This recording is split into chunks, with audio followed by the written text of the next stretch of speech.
Dear PBBM, ngayong araw, December 16, 2022, nilagdaan po ninyo bilang batas ang 2023 National Budget sa isang seremonya dyan sa Palasyo ng Malacanang. Ang General Appropriation Act ng 2023 na nagkakahalaga ng 5.268 trilyong piso ay kilala rin bilang Republic Act No.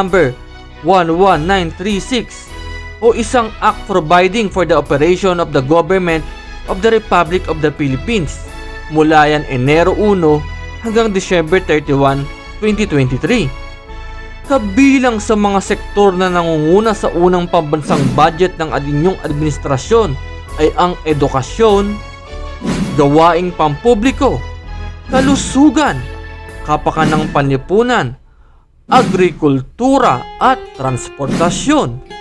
At kahapon po sa inyong arrival dyan sa Villamor Air Base, pinahayag po ninyo na naging matagumpay ang inyong pagdalo dyan sa Belgium Summit. At nakikita nyo kung paano ang mga resulta ng pagbisitang ito ay magbibigay ng mga pagkakataon para sa ating mamamayang Pilipino. Ating pong tunghayan yan. Well, I'm pleased to be back in Manila after what was a very productive ASEAN-EU Business Summit and Commemorative Summit in Brussels, Belgium.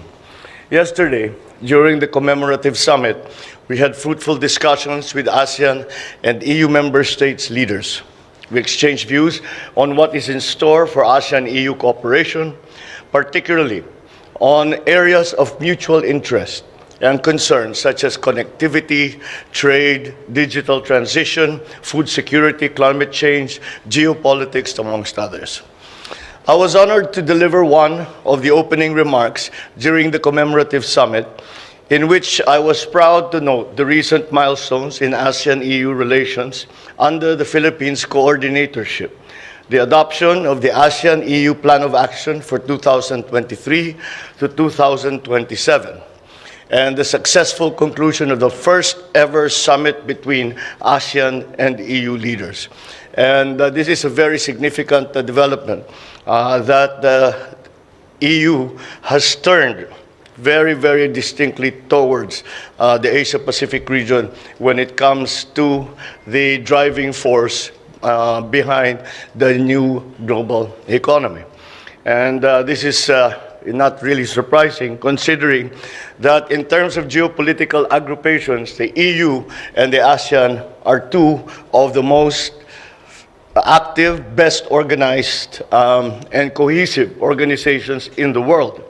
And to put them together is a very important partnership because it is servicing over billions and billions of people, both in Europe and in the Asia Pacific.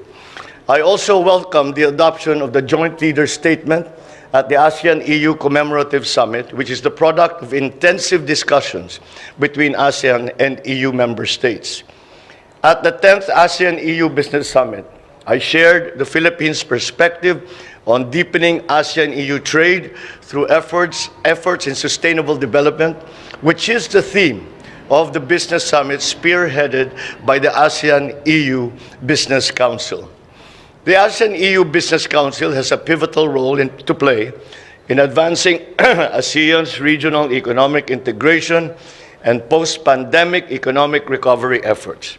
Through its various initiatives and valuable recommendations, which have been very useful in terms of prioritizing areas and initiatives for ASEAN's regional economic integration.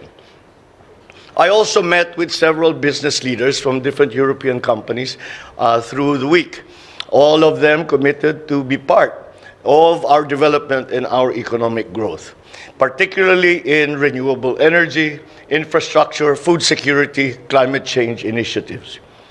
With European technology and innovation, with Filipino talent and ingenuity and industry, we will be working on addressing some of our key economic challenges.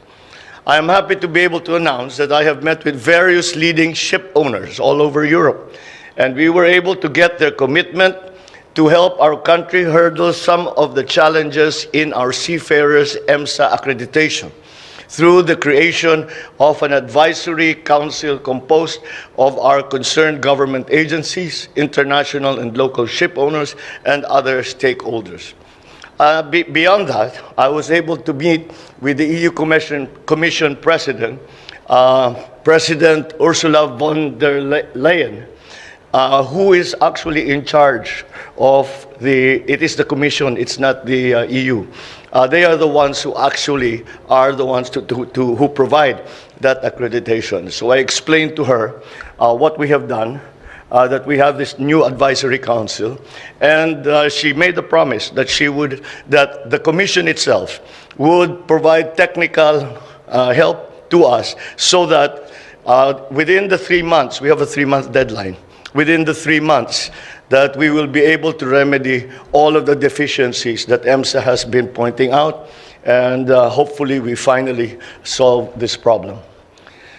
I'm also looking forward to share more good news in the next few months that reaffirms the optimism with which how international investors view the Philippines today.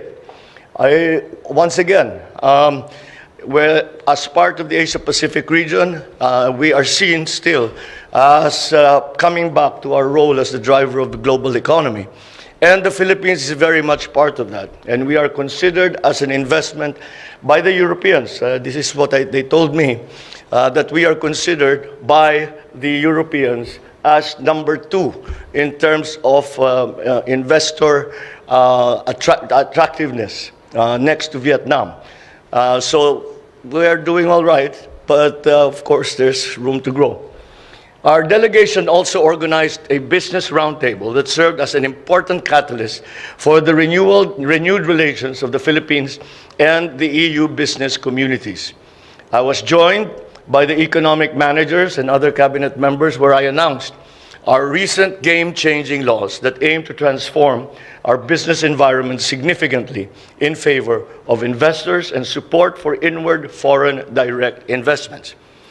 I'm also pleased to announce that European business confidence in the Philippines is high, as evidenced by the expansion plans of European companies that we met in the sectors of fast-moving consumer goods, in shipbuilding, renewable energy, and green metals. An estimated investment pledge of around 9.8 billion pesos has been received. I was also able to call on the King of Belgium, who fondly recalls his visit to the Philippines many years ago, and I invited His Majesty to visit the Philippines again. I also held bilateral meetings with my counterparts from the European Council, the European Commission, Estonia, Sweden, Czech Republic, the Netherlands, and Spain, with whom I identified many possible areas of further development and future partnerships. We will follow these up until they come to fruition. Finally, my trip would not be complete without meeting, of course, our fellow Filipinos who are living in Belgium. However, it was not just limited to Belgium, as many came as far as Italy, Poland, Germany, and Belgium to be with us at the gathering. It was a very fulfilling event, as I was able to personally thank them for their support. I was also able to hear their concerns and update them on the priorities of this administration.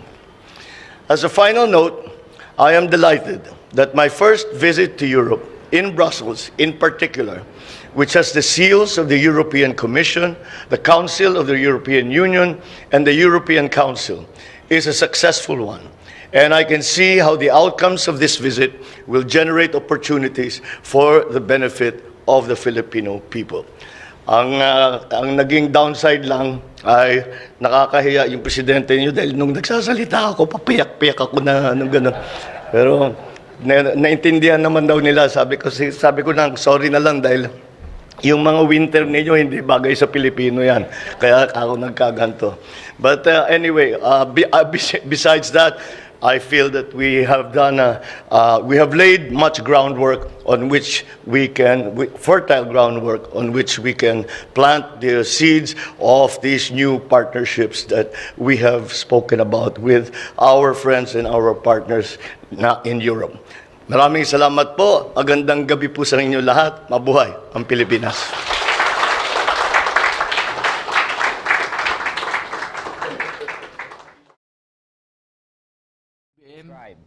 Salamat po sa panonood. Kung bago ka lang po sa aking channel, please subscribe para mas dumami pa po tayong updated sa ginagawa ng ating Pangulo na walang humpay na nagtatrabaho para sa ating bansang sinilangan. Mabuhay ang Pilipinas!